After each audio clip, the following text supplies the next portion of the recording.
주택산업연구원에서 최근 아주 흥미로운 보고서를 내놨습니다. 오늘 이 내용을 바탕으로 현재 대한민국 주택시장이 어떻게 완전히 두 개로 쪼개지고 있는지 그 속사정을 깊숙이 들여다보겠습니다. 자, 이 숫자 한번 보시죠. 75.0. 이게 바로 2025년 9월 대한민국 주택시장의 분위기를 보여주는 지수입니다. 겉으로 보기에는 그냥 그런 평범한 숫자 같잖아요. 그런데 사실 이 숫자 뒤에는요, 전혀 다른 두 개의 세계가 펼쳐지고 있습니다.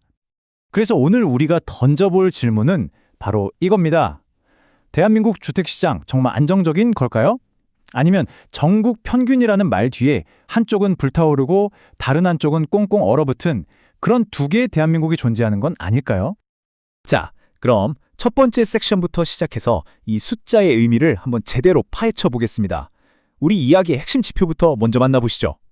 본격적으로 들어가기 전에 이 HBSI의 주택사업 경기 전망 지수가 뭔지 아주 간단하게만 짚고 갈게요. 이걸 그냥 건설사들의 체감 경기 바로미터다 이렇게 생각하시면 제일 쉬워요. 100이 딱 중간이고요. 이걸 넘으면 앞으로 좀 괜찮아지겠는데 하는 회사가 더 많은 거고 100보다 낮으면 아이고 전망이 어둡네 하는 회사가 더 많다는 뜻입니다. 간단하죠? 바로 여기서부터 이 양극화의 실마리가 보이기 시작합니다. 보세요. 수도권은 체감 경기가 무려 16.8포인트나 뛰면서 기대감이 막 부풀어 오르고 있는데 비수도권은 오히려 4.8포인트가 더 떨어졌어요. 분위기가 더 안 좋아졌다는 거죠.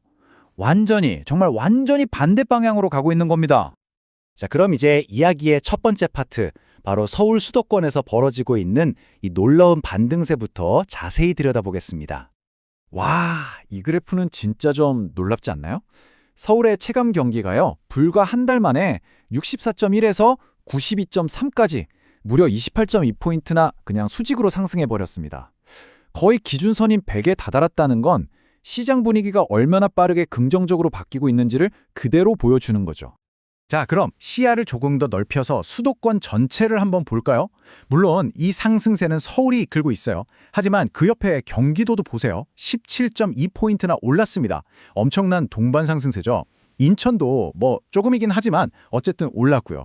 그러니까 수도권 전반에 지금 따뜻한 바람이 불고 있다. 이렇게 볼 수 있는 겁니다. 아니, 그럼 도대체 왜 이렇게 갑자기 분위기가 좋아진 걸까요? 핵심은 딱 하나, 바로 수요입니다. 사람들은 여전히 좋은 동네, 좋은 집에 살고 싶어 하거든요. 실제로 서울 아파트 값은 벌써 31주째 계속 오르고 있고요. 특히 마포, 용산, 성동 이런 핵심 지역들 있잖아요. 여기서 가격이 더 오르니까 이제 다시 시작인가? 하는 기대감이 확 살아나고 있는 겁니다. 자, 그럼 이제 동전의 뒷면을 볼 시간입니다. 수도권이라는 울타리를 딱 벗어나는 순간 마주하게 되는 완전히 다른 현실에 대한 이야기죠. 서울 그래프랑은 정말 분위기가 180도 다르죠. 대표적인 지방도시인 부산의 체감 경기는요, 81.8에서 63.6으로 무려 18.2포인트나 그냥 곤두박질 쳤습니다. 이건 심각한 침체로 들어가고 있다는 아주 명확한 신호라고 밖에는 볼 수가 없어요. 그리고 이게 그냥 부산만의 이야기가 아니라는 게 더 큰 문제입니다. 충북은 하락폭이 무려 23.4포인트고요. 부산이랑 전북이 똑같이 18.2포인트, 세종도 17.3포인트나 떨어졌습니다. 그야말로 지방 전체로 침체가 아주 빠르게 번지고 있는 거죠. 도대체 뭐가 문제길래 지방 경기를 이렇게까지 끌어내리는 걸까요? 가장 큰 원흉은 바로 이겁니다. 다 지어놨는데 팔리지가 않아서 쌓여만 가는 집들, 바로 미분양 주택이죠. 이 숫자 하나면 지금 상황이 얼마나 심각한지 바로 아실 수 있을 거예요. 집을 다 지었는데도 주인을 못 찾은 준공후 미분양, 이걸 업계에서는 악성 미분양이라고 부르거든요. 근데 이 악성 미분양의 무려 83.5%가 전부 비수도권에 쌓여 있다는 겁니다. 이러니 지방 건설사들은 돈이 돌지 않고 그냥 마비 상태에 빠지는 거죠. 그러니까 정리를 좀 해보면 지방의 비관론은 이게 그냥 일시적인 현상이 아니라 구조적인 문제라는 거예요. 집을 사려는 사람은 없어서 가격은 오를 힘이 없는데 팔리지 않은 집은 산더미처럼 쌓여서 발목을 잡고 있는 거죠. 결국 어떻게 되겠어요? 새로 집을 짓는 인허가, 착공, 분양, 이 모든 게 작년보다 수십 %씩 줄어들면서 공급망 자체가 무너지는 그런 악순환이 이미 시작된 겁니다. 자, 이제는 시야를 조금 더 넓혀보겠습니다. 수도권이든 지방이든 전국의 모든 건설사들에게 영향을 미치는 두 가지 핵심 요인이 있거든요. 바로 돈 문제와 자재 문제입니다. 그런데 여기서 정말 의외의 결과가 나옵니다. 바로 자금 조달, 즉 돈을 빌리는 것에 대한 전망인데요. 관련 지수가 무려 13.6포인트나 급등해서 84.8을 기록했어요. 아니, 지방 상황이 이렇게 안 좋은데 이게 어떻게 된 일일까요? 좀 이상하죠? 이유는 간단합니다. 지금 당장 돈 구하기가 쉬워져서가 아니에요. 바로 정부가 도와줄 거라는 기대감 때문입니다. 주택도시보증공사가 보증을 더 서준다거나 지방에 쌓인 미분양 주택을 정부가 직접 사주는 그런 대책들이 발표되니까 건설사들 입장에서는 일단 급한 불은 끌 수 있겠구나 하는 희망이 생기는 거죠. 그 기대감이 이 숫자에 반영된 겁니다. 자금 문제에 대한 기대감과는 아주 대조적으로 자재 수급이나 비용에 대한 전망은 거의 변화가 없다고 봐도 될 정도입니다. 지수가 93.3으로 고작 0.1포인트 올랐거든요. 이건 메시지가 아주 명확하죠. 지금 건설사들은 자재 구하기가 어렵다거나 자재값이 너무 비싸다, 이런 걱정은 별로 안 한다는 겁니다.